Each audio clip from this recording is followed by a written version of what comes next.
სახელითა მამისათა და ძისათა და სულისაწმინდისათა. ადამიანს დაუსვა კითხვა, კიდევ რა უნდა გააკეთოს ღმერთმა, რომ შენ ირწმუნო, უერთგულო უფალს და ქრისტიანი გახდე. მე მეჭვება, რომ რომელიმე კარგმა ბრწყინვალე გონებამ მოიფიქროს რაიმე სხვა განსხვავებული გარდა იმისა, რაც ღმერთმა გააკეთა. აქ გულისხმობ ადამიანს, რომელიც ღრმად მოაზროვნეა და არასდაპირულად მოფიქრალი, რომელიც იფიქრებს, რომ ეხლა რაღაცა ხელშესახები რაღაც ფოკუსი რომ მოხდეს, ესე იგი ამით ვირწმუნებ. არასოდეს არავის ამით არ ურწმენია, არ მისულა რწმენამდე, აი ამგვარად. სარწმუნოება, ანუ რწმენაში მოსვლა, ეს არის საიდუმლო აქტი ადამიანის სულში მომხდარი, რომელიც არაფერ გარეგნულზე, ესე ხელმოსაკიდად, ან გარეგნულ სასწაულზე არ ეფუძნება. მაგრამ ჩვენ აქ რატო ვართ? ნახეთ როგორი ამინდია გარეთ.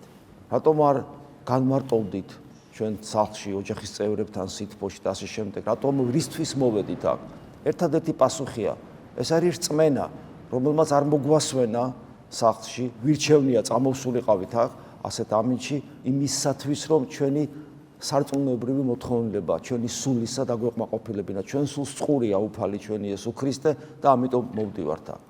მაგრამ ეს რწმენა, როცა ჩვენ ასე გამოვხატეთ, რომ ჩემს სულს წყურია იესო ქრისტე და მასთან მუდმივი მყოფობა, არ უნდა იყოს ეპიზოდური და არ უნდა იყოს ხანდახან, არ უნდა იყოს წირვის დროს და ასე შემდეგ, არამედ ის უნდა იყოს ყოველთვის და ის უნდა იყოს სულ. მაშინ ვართ ჩვენ ნამდვილი ქრისტიანები და რა თქმა უნდა, ანუ ჩვენი არსება სავსე უნდა იყოს მისით. ლოგიკურიც არის, ჩვენ როდის გარდავიცვლებით არ ვიცით. გამოცხადებით ჩვენ ვიცით, როგორც გარდავიცვლებით, რა მდგომარეობაშიც ვიქნებით, იმგვარად წარვდგებით ღვთის წინაშე, იმგვარად განვისჯებით. და რადგან მე არ ვიცი, როდის უნდა გარდავეცვალო, ჩემ ცხოვრებაში არ უნდა იყოს თეთრი ლაქები, როდესაც ჩემთან ქრისტე არ არის, უბრალოდ როცა მე ქრისტესთან არა ვარ, როცა მე ქრისტესთვის არ მცალია, როცა მე სხვა საქმეები მაქვს. გესმით? ეგეთი ეპიზოდები, ეგეთი თეთრი ლაქები ჩემ ცხოვრებიდან ნელ-ნელა უნდა გაქრეს და ამოიძირკվოს მთლიანად და მთლიანად ღმერთით გავიფსო. ახლა კითხვა ჩდება, რომ ამისათვის რა უნდა გავაკეთოთ? და აი დღევანდელი 60 ქულო დაგვეხმარება პავლე მოციქულის რეკომენდაციებია ეს კოლოსალთა მიმართ ეპისტოლეში. რა რეკომენდაციებს იძლევა პავლე მოციქული, რა უნდა ვქნათ, რომ ვიყოთ სულ ქრისტესთან და სულ ქრისტეზე ვფიქრობდეთ და მისით ვიყოთ აღსავსე. პავლე მოციქული ესეთ რამეს ამბობს.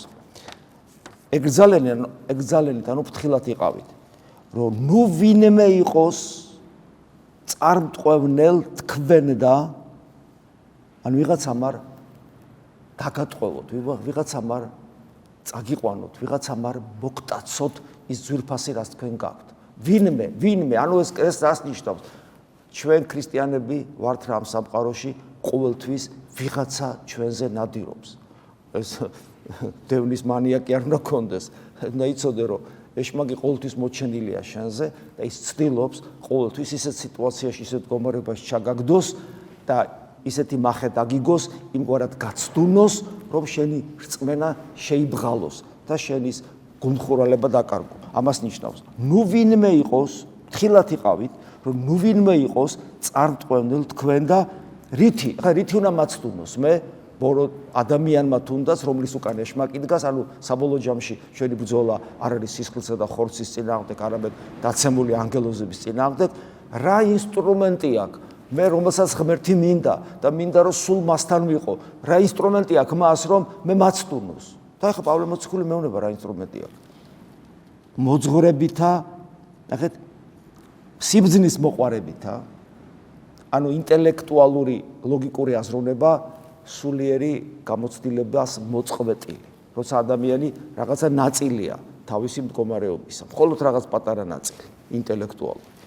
ანუ ეს არის სიბრძნის მოყვარება და ცუდითა საცდურითა მოძღვრებისა მისებ კაცთაისა.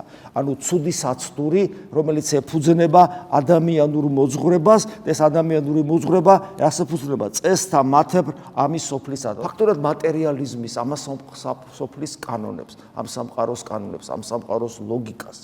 ანუ იმდენად ძლიერია ადამიანის ზემოქმედების იმდენად ძლიერი უნარი აქვს ამ სამყაროს წესებს და კანონებს, რომელიც ჩვენთვის შეგრძნებადია იოლად ვიდრე სულიერი, რომ მისით არის იონის თუნება. ამიტომაც არის, რომ ძალიან ხშირად ძლიერი ინტელექტუალური ინტელექტის მქონე ადამიანებს უჭირთ სარწმუნოებაში შემოსვლა, იმიტომ რომ ისინი არ აქცევენ, არ მუშაობენ საკუთარ გულზე, არ აქცევენ თავის გულის სიტყვას, გულის სურვილს, სიცოცხლე ეძებოს ნამდვილი ამას ყურადღებას და მხოლოდ იმას აღიქვამენ ჭეშმარიტებად, რასაც ლოგიკური აპარატით ხედავენ. ეს ყველაფერი არის, ესე იგი, აი ამგვარად მოცემული როგორც სიბრძნე, რომელიც არ არის ქრისტეს მიერი და ქრისტეზე რას ამბობს პავლე მოციქული, რამე თუ მხოლოდ მასში, ქრისტეში, იესო ქრისტეში.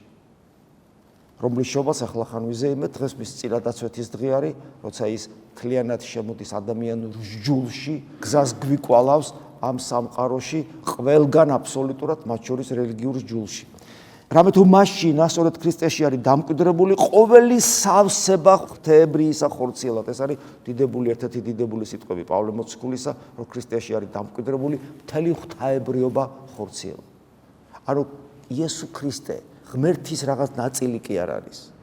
რადგან მეორე ჰიპოსტასია ყოვლადწმინდა სამებისა, ღმერთის მესამედი კი არ არის. ან რადგან ადამიანად ვხედავთ და ადამიანად ვიღებთ, როცა ვეზიარებით, ადამიანად ვჭრეთ, თქვათ ხადზე, რაღაცა ნაწილი კი არ არის ღმერთისა, რომელიც მე დავინახე, არამედ მთლიანი სისავსეა ღმერთისა, სრული ღმერთია, სრული შემოქმედია. სრული ყოვლადძლიერება, ის არ არის ნაწილი ღმერთი. არ დაგვავიწყდეს, რომ მამას, ძეს და სულიწმინდას საერთო ბუნება აქვს. მამა არის სრული ღმერთი, ძეც არის სრული ღმერთი და სულიწმინდა ღმერთიც არის სრული ღმერთი, მაგრამ არა სამი ღმერთი, არამედ ერთი ღმერთი, ეს გონება მიუწვდომელი სიდიადე ყოვლადწმინდა სამების შესახებ სწავლებისა. ამიტომ კიდევ ვიმეორებ, თქვენ რო დღეს ეზიარებით, თქვენში შემოდის სრული ღმერთი. და მას თქვენ იღებთ იმდენად, განიცდით იმდენად, რამდენადაც თქვენი გული მზად არის ღმერთს სული გული გაუღოთ. ჩვენ უნდა ვეწაფებოდეთ არა ამ ქვეყნიურ სიბრძნეს, ამ ქვეყნიურ წესებზე დაფუძნებულს, არამედ ქრისტესგან მომდინარეს. და აგზელებს პავლე მოციქული, და ხართ თქვენ მაშინ, ანუ ქრისტეში ხო მთელი ღვთაებრიობაა დამკვიდრებული, მთელი სრული. და პავლე მოციქული გვახსენებს, რომ ჩვენ ვართ მასშინა, ანუ ქრისტეში, ანუ სრულ ღმერთში. მასშინა ახსავსე. რას ნიშნავს ახსავსე? ადამიანი ხო სულ მუდამ რაღაცას ითხოვს, ადამიანს ხო სულ მუდამ რაღაცა უნდა, ადამიანი ხო ვერასოდეს ვერ ძღება, ერთადერთი რითაც ადამიანი განსძღება, ეს არის ღმერთი. და ამიტომ გვეუბნება პავლე მოციქული გვახსენებს, რომ ჩვენ გვაქვს შესაძლებლობა ღმერთით სრულად აღვივსოთ. ამიტომ გვეუბნება, თქვენ ხართ მაშინა ახსავსე, მისით აღივსებით თქვენ, ქრისტეთი აღივსებით თქვენ. იმდენად აღივსებით, რომ თქვენს გულს არაფერი უნდა სურდეს გარდა ქრისტესი და ამას პავლე მოციქული ესე ამბობს, გახსოვთ ხო, არაფერი მაქვს გულში გარდა იესო ქრისტესი და გვახსენებს ერთგულებას და ღვაწლს მისდამი ისიც ჯვარცმულისა. ამიტომ მის ჯვარცმას ახსენებს, ესეთ რამეს ამბობს. რომელი იგი აგზელებს უფალზე საუბარს, რომელი იგი არის თავი ყოვლისა მთავრობისა და ხელმწიფებისა. გვახსენებს, რომ ის ეკლესიის თავია. და აი აქ მახსენებს, თუ აი ხო მაშინა უნდა აღვივსო და როგორ და მახსენებს პავლე მოციქული, ის არის თავი ყველაფრისა, რაც კი არსებობს სამყაროში. ანუ ეკლესიის თავი, ანუ ეკლესიაში ყოფნით მე მაქვს შესაძლებლობა, რომ მისით აღვივსო მთლიანად. მასთანად, ეხლა მოგვიწოდებს პავლე მოციქული ჩვენს აქტიური ქმედების აუცილებლობაზე, რომელიც ნიშნავს ერთგულებას ქრისტესადმი. ანუ ესე პასიურად კი არ ვართ ეკლესიაში, არამედ აქტიურად. ეს აქტიურობა რაში ვლინდება? მისთანად დაეფლენით ნათლისღებისამით, ნათლობის საიდუმლოებას განმარტავს და ნათლობის საიდუმლოებას გვიცოცხლებს ჩვენს ყოველდღიურობაში. მისთანად დაეფლენით ნათლისღებითამით, რომლისათანაცა აღზდექით სარწმუნოებით, მით შეწევნითა ღვთისაითა. რომელმან იგი აღადგინა მკვდრეთით. ანუ ჩვენ მონათრულები ვართ, ანუ ეკლესიას გვახსენებს ჯერ, რომლის თავია თვითონ. მერე გვახსენებს ეკლესიას ჩვენ ნათლისღებით შემოვდივართ, მაგრამ ნათლისღება რა არის? მასთანაც თანა დავეფლენით, ანუ მის გზას შეუდექით. მისი ღვაწლის გამზიარებლები ვართ. მასთან ერთად მოვკვდებით თუ საჭიროა და ნათლობა ამას ნიშნავს, რომ მასთან ერთად აღვსდგეთ და მარადივლად მასთან ერთად ვიმყოფებოდეთ. ამას გვეუბნება პავლე მოციქული. და მერე კიდევ გვახსენებს ჩვენს მდგომარეობას, სანამ ეს აი ამ საიდუმლოებაში შემოვიდოდით. თქვენს მკვდარი ყვენით, ჩვენ მკვდრები ვიყავით. სანამ ჩვენ გავქრისტიანდებოდით, ჩვენ ვიყავით მკვდრები. მკვდარი გავცოცხლდით. და თუ ცოცხალი ვერ ხვდება, რომ იყო მკვდარი, მაშინ ის არ გაცოცხლებულა, გესმით რა შეასახა. ანუ შენ თუ ვერ ხვდები, რომ დღეს ხარ ცოცხალი და სანამ ეკლესიაში მოხვიდოდი, ვიყავი მკვდარი და ეს ისე განსხვავდება ერთმანეთსაგან, როგორც სადა მიწა და შენ ამით ახსავსე უნდა იყო ბედნიერებისაგან. შენ თუ ამას ვერ ხვდები, ესე იგი არ გაცოცხლებულ ხარ. როგორ შეიძლება მკვდარი გაცოცხლდეს და არ ახსოვდეს, რომ მკვდარი იყო. როგორ შეიძლება უსინათლო თვალისჩინი მიიღოს და არ ახსოვდეს, რომ ბრბობა რა ცუდი იყო და ასე შემდეგ. ესმის, ამიტომ გვახსენებს, თქვენ მკვდარი იყვენით, რითი შეცოდებით, რომელი შეცოდებით?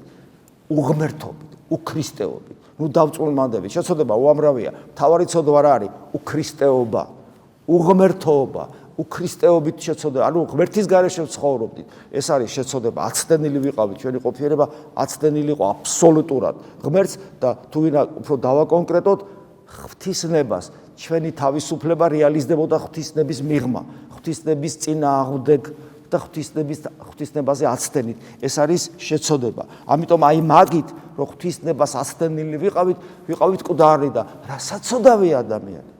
რომელიც იწყებს ეკლესიურ ცხოვრებას, არ გამოეძიებს ღვთისნებას და არ ცდილობს ყოველწამიერად ღვთისნებას უერთგულოს. რა საცოდავია ადამიანი, რომელიც ცდილობს ეკლესიურ ცხოვრებას და თვითნებობს ღვთის წინაშე, ურჩობს ღვთის წინაშე, ის ვერ ხვდება, რომ ვითომ გაცოცხლებული ისევ მკვდარია და ისევ იქ იმყოფება, საიდანაც თითქოს გამოვიდა. ეს ეხება არა ზოგადად ვიღაცას, არა უბრალოდ მონაზვნებს, რომელსაც მორჩილების აღთქმა აქვს დადებული, არამედ თითოეულ ჩვენგანს ეხება ეს. ჩვენ თუ გარდაცვალებას რომ მივახლოდებით, ჩვენ ვერ გავიმართლებთ თავს, როცა ჩვენი ნებით გვიცხოვრია, იცი რა, მე ხომ მონაზონი არ ვიყავი და ამიტომ ჩემი ნებით ცხოვრობდი და შენი ნებით რომ ცხოვრობდი, დაიღუპები, იმიტომ რომ შენი ნება იქ არ მიგიყვანს, სადაც ღვთის ყოფიერების მყუდრო ნავსაყუდელია, იქ მხოლოდ ღვთისნებასთან თანხვედრაში შენი ყოფობა და ყოფიერება მიგიყვანს და შენი ცხოვრება. აი ეს არის. ამიტომ აგრძელებს ესე იგი პავლე მოციქული, რომ ჩვენ ვიყავით მკვდარ შეცოდებათა შინა და წინა დაუცვეთელობითა მithorცთა თქვენისათა. ანუ წინა პავლე მოციქული როცა წინა დაცვეთაზე საუბრობს, მის სულიერ გაგებაზე საუბრობს, იმიტომ რომ ის ქრისტიანებში პრინციპულად ეწინააღმდეგებოდა ამ რიტუალის გადმოსვლას. ესე იგი ქრისტიანო ახალ აღთქმის ეკლესიაში პრინციპულად ეწინააღმდეგებოდა, თვლიდა რა, რომ ის იყო წინასახე სულიერი წინა დაცვეთისა. ანუ რას ნიშნავს სულიერი? ფაქტობრივად ნათლობა, რას ნიშნავს ეს? როცა ადამიანი უარს ამბობს უღმერთო ცხოვრებაზე და მთლიანად ერთგულებით შეუდგება ქრისტეს. გესმით? ეს იყო აი აბრაამთან რომ დაიწყო ეს წინადაცვეთის რიტუალი, რაც ღმერთმა განუწეს ამას, რისთვის აბრაამის უპირობო ერთგულებისათვის ქრისტესადმი. აბრაამ მთლიანად მიუძღვნა საკუთარი თავი ქრისტეს, მაგრამ ღმერთს, მაგრამ ეს იყო სიმბოლური სახე, რომელიც მის ცხოვრებაში მეტნაკლებად რეალიზდებოდა, მაგრამ ის სრული სისავსით მოხდა მას შემდეგ, რაც ღმერთი ადამიანად მოვიდა.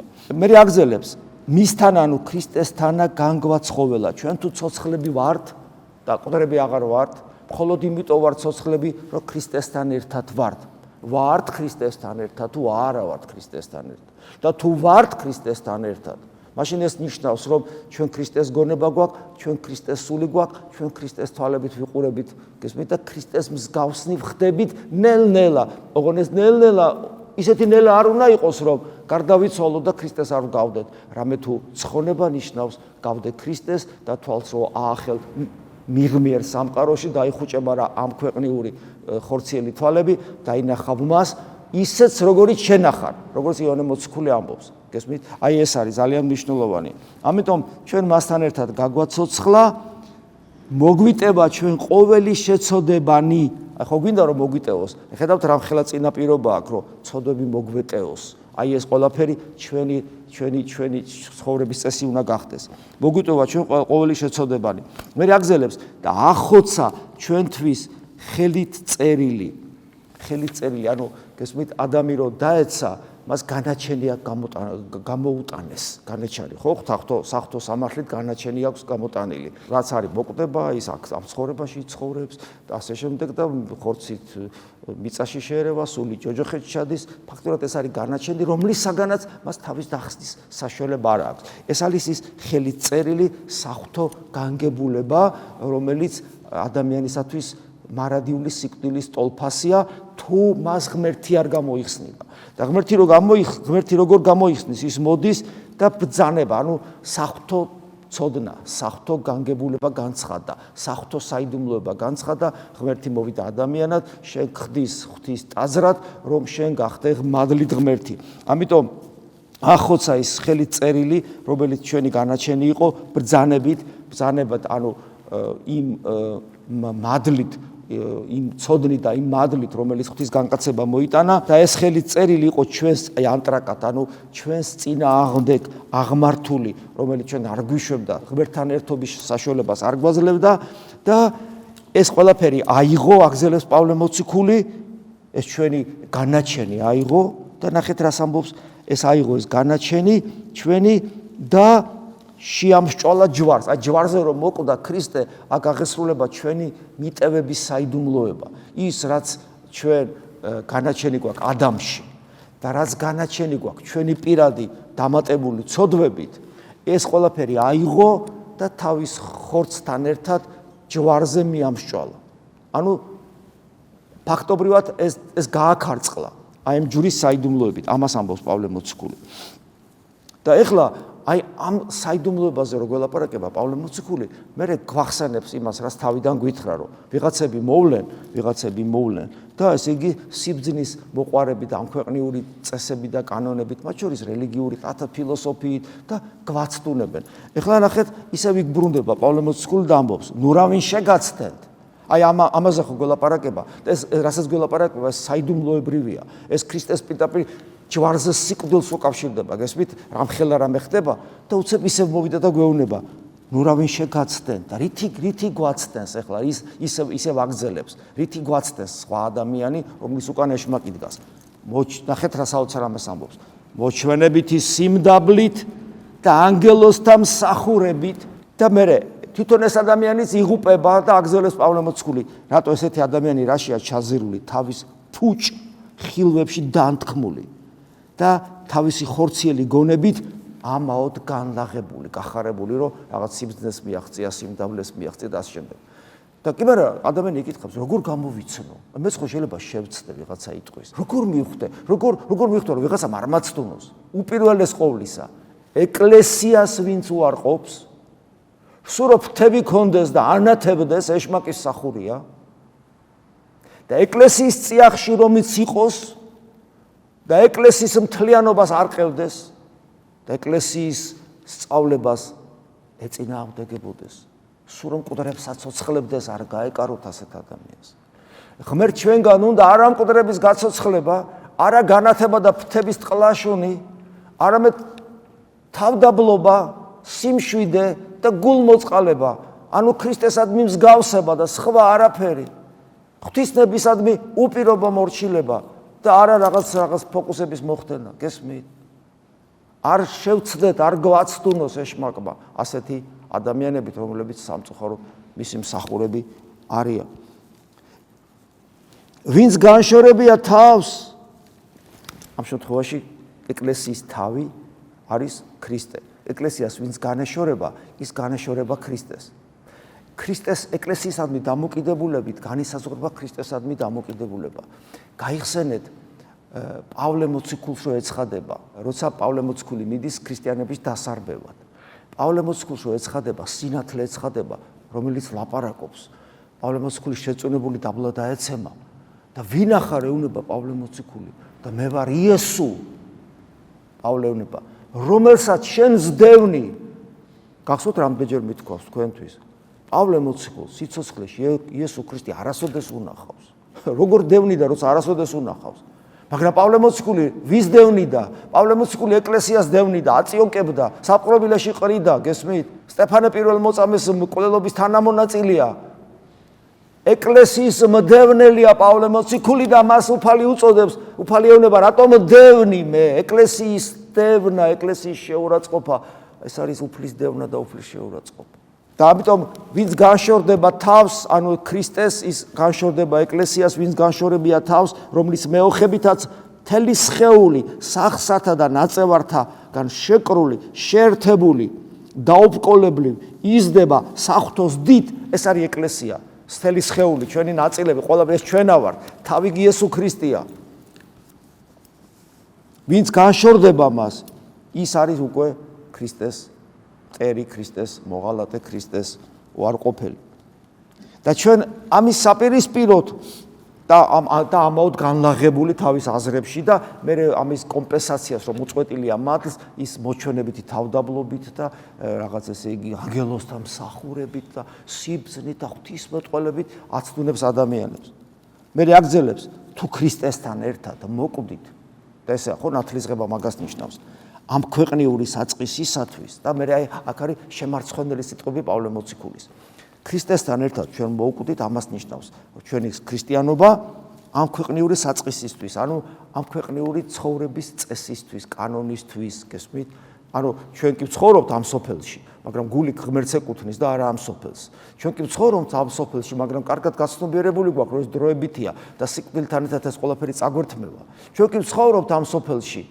მაგრამ ჩვენ ვერ დგულობთ უფალს და როცა თუ არჩევანი დაგვიყენა ვინმე ეს სოფელი თუ ქრისტე ჩვენ უყოყმანოთ ვირჩევთ ქრისტეს ამიტომაც პავლე მოციქული ამას გვახსენებს რომ თქვენ ხო ქრისტესთან ერთად მოკვდით ამ ქვეყნიური საწყისისთვის ამ ქვეყნიური მიწიერი კანონებისთვის წესებისთვის ნივთიერებისთვის მაშინ როგორც საწუთოს მკვიდრნი რატომ მისდევთ მის წეს ანუ ნახეთ ორმაგი ცხოვრების სტანდარტი ორ სკამზე ჯდომა აქაც მინდა ვიყო და იქაც მინდა ქრისტიანიც მინდა ვიყო და ფუფუნებაშიც მინდა ვიყო ფუფუნებას უფრთხილდით ფუფუნებას ახლა კიდევ ვიმეორებ არსებობს 21 საუკუნის სტანდარტი დღეს ცხელი წყალი რომ მოგდის სახში და მანქანა ყავს ეს არ არის ფუფუნება ყველას თავის სინდისი აქვს და ძალიან კარგად მიხვდება რა არის ფუფუნება და რა არის ელემენტარული ადამიანური ცივილური კომფორტი ხო გამოქვაბულში არ ვცხოვრობ კიდევ ვიმეორებ ფუფუნება რაც არის ყველამ საკუთარ სინდისს მოუკითხოთ ეს არის ძალიან ძიმე ცოდვა და აი ამას ამბობს რომ თუ ქრისტესთან ერთად მოკვდიშე დალოცვილო ისევ ამ ქვეყნიური წესებით რატო ცხოვრობ გესმით რომელსაც ღმერთი არ აწამს და არ იცის და ყოველივე ეს მხოლოდ იმდენად გავს ჭეშმარიტ სიბრძნეს ამ ქვეყნიური ცხოვრების სიბრძნე წესი როგორც თავიდან თქვა მაცდუნებელი რამდენადაც მათში ვხედავთ თვითნებურ თაყვანისცემას თავდაბლობას თვითგმებას მაგრამ მათ არ შეუძლია წინააღმდნენ ხორციელ განცხრომათა სურვილს ანუ რაც არ უნდა მოჩვენებითი იყოს ეს ვიღაცების ესეთი ვითომ სიკეთე და ასე შემდეგ ის აუცილებლად საკუთარ თავს გამოავლენს ხორციელ განცხრომად ანუ ხორციელ ჰედონიზმშიც გამოავლენს თავს პატიმოყვარეობაშიც გამოავლენს თავს და საბოლოო ჯამში თვითგანდიდებაში გამოავლენს საკუთარ თავს ოღონდ ამას სჭირდება სიბრძნე სულიერი გამოცდილება რომ მას ადამიანი მიხვდეს და ბოლოს ესე ამბობს თუ ქრისტესთან ერთად აღზდექით ზეცისასაც ეძებდეთ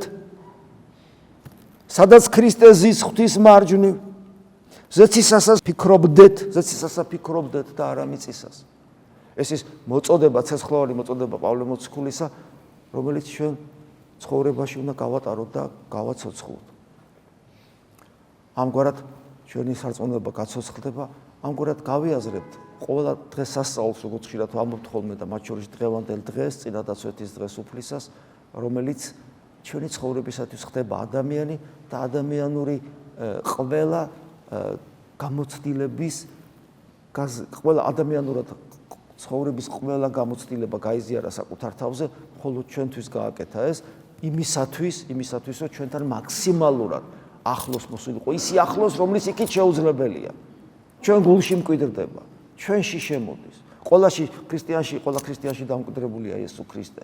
ეხლა შევჭამთ და შემოვა ჩვენში, გესმით? აი ეს საიდუმლოება ხდება და აი ამის მერე ჩვენგან ხდება არჩევანის გაკეთების აუცილებლობის წინაშე ვდგებით. თუ ჩვენ გულს გავუღებთ ის ჩვენ თლიანად გარდაქმნის და მას მიგვამსგავსებს და აქვე ხორჩი მყოფი დავაგემოვნებთ მარადულ სიცოცხლეს და მარადულ ბედნიერებას, ხოლო თუ ჩვენ უარყოფთ, გარეგანი რელიგიურობა ჩვენ არ გვიშველეს. მე იმედი მაქვს, რომ ჩვენ უფლის ერთგულებით ვიცხოვრებთ, უფლის ერთგულებით გავივლით ჩვენი ცხოვრების გზას, უფლის ერთგულებით გარდავიცვლებით სიკვდილისაგან სიცოცხლეში და მარადილ სიხარულში. ამინ. მადლი უფლისა ჩვენისა იესო ქრისტესი და სიყვარული ღვთისა და მამის და ზიარება სულისა წმინდისა იყოს თქვენ ყოველთა თანა. ამინ.